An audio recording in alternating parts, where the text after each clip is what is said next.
उत्तर प्रदेश के जनपद संभल में समाजवादी पार्टी के दो नेताओं की गुटबाजी सामने आई। दरअसल सदर विधायक इकबाल महमूद ने जुबानी हमला अपने पार्टी के सांसद डॉक्टर शफीकुर रहमान बर्क पर बोलना शुरू कर दिया। सपा सांसद डॉक्टर शफीकुर रहमान बर्क ने बसपा अध्यक्ष मायावती की तारीफ की तो विधायक इकबाल महमूद ने उन पर पलटवार किया। विधायक ने कहा कि ज्यादा उम्र की वजह से सांसद डॉक्टर बर्क का दिमाग भी ठीक से काम नहीं करता। अखिलेश यादव को धौंस देने जैसा यह बयान उन्होंने नहीं दिया, बल्कि उनसे दिलवाया गया है।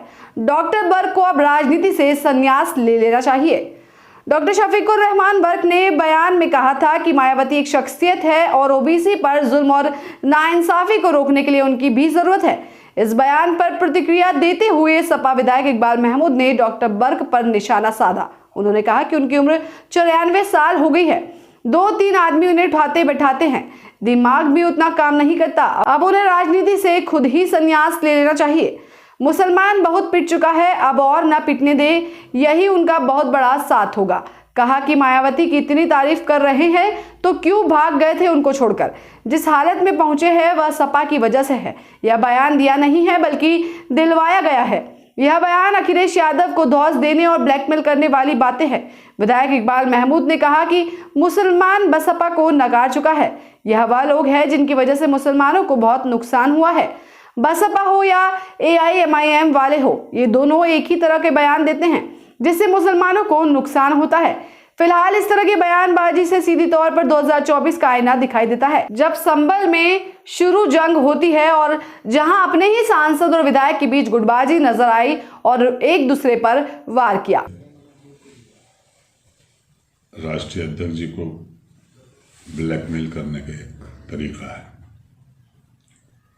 अफसोस इस बात का है कि जिस थाली में खाते हैं खा रहे हैं उसी में छेद कर रहे हैं। बहुजन समाज पार्टी ने कभी मुसलमानों की रही है न रहेगी। साफ साफ उसका कहना है, उसके सुप्रीमो का कहना है कि जहां समाजवादी पार्टी जीत रही हो वहां भाजपा को जिताने का काम करो। मुसलमान सब जानते हैं वो मायावती से बहुत दूर हो गए, बहुजन समाज पार्टी से बहुत दूर हो गए। अब उनका कोई अस्तित्व नहीं रहा उत्तर प्रदेश के अंदर। दूसरे प्रदेशों में तो खत्म हो ही गया है और उत्तर प्रदेश में भी नहीं रहा। अभी पिछले चुनाव हुए थे, आपने देखा कि सिर्फ और सिर्फ एक विधायक जीत कर आया, वो भी अपने बल पर, अपने पैसे के बल पर जीता है, बहुजन समाज पर नहीं जीता। बहुजन समाज पार्टी तो कहती है कि हमें मुसलमान का वोट नहीं चाहिए। अब ये पार्टी को ब्लैकमेल कर रहे हैं इस तरह की बात स्टेटमेंट देकर।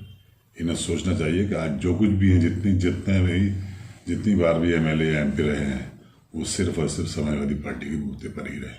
समाजवादी पार्टी से संबंध रहा इनका, उनका उसका टिकट मिला और ये जीतते रहे।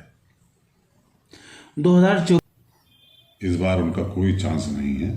जनता के अंदर उनको नकारने की बात चल रही है और जनता ये नहीं चाहती कि अब दोबारा हो, क्योंकि वो उनकी सेहत भी इस लायक नहीं रही है कि वो चुनाव लड़ सके।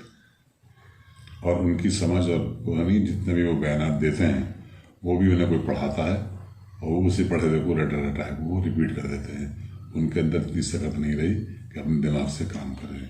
ये पहली बार नहीं, इससे पहले भी उन्होंने समाजवादी पार्टी को बुरा भला कहा है और फिर बाद में ये कह दिया कि स्लिप ऑफ टंग हो गई, जबान बहक गई। ये अब वो वक्त नहीं रहा। अब बहुत सोच समझ कर हमारी पार्टी टिकट देगी। जो पार्टी का टिकट जिसको मिलेगा बहुत सोच समझ कर दिया जाएगा और इंशाअल्लाह ताला वही जीतेगा। यानी शफीकुर रहमान बर्क साहब उम्मीदवार नहीं होंगे इस बार? ये मैं नहीं कह सकता नहीं होंगे, नहीं होना चाहिए। मैं ही कह रहा हूँ नहीं होना चाहिए, क्योंकि दौर अब बदल गया है। अब वो उनके जीतने के चांसेस बिल्कुल नहीं रहे हैं।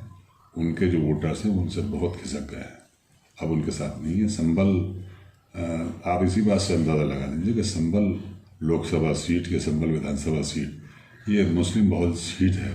यहाँ पर मुसलमानों की अक्सरियत है और मुसलमानों ने ही उनको चुना था। अब चुना इस वजह से था कि समाजवादी जो उनकी मुसलमानों की पक्षधर पार्टी रही है उसके बेस के ऊपर ये चुने जाते थे। अब ये छोड़ दें, अगर इनको ऐसा लग रहा है छोड़ें। समाजवादी का बुरी है तो ये पार्टी छोड़े। फिर लड़े चुनाव, देखेंगे क्या कर लेंगे। बस बसपा संभल से मुबारक अली की रिपोर्ट।